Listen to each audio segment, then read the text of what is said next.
So the Barbarian is our only class that's returning from Diablo 2, and he is a melee-oriented class. Very kind of brutal and vicious melee character, all about diving into the fight, getting completely torn up, and tearing up his enemies. So he's very durable, and he's very focused on kind of short-ranged abilities.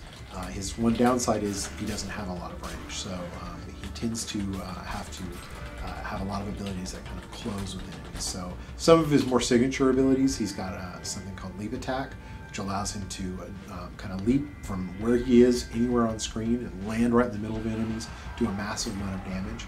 And that also generates a lot of fury, which is the resource that kind of fuels what he does. He also has an ability called Ancient Spear, which allows him to throw this spear attached to a chain and hook an enemy and pull them into him.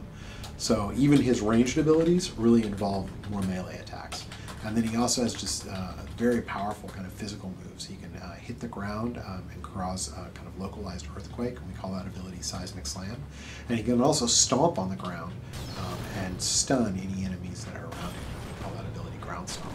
So the Barbarian's fueled by Fury, which is a resource that is whenever he attacks or gets attacked, he generates Fury.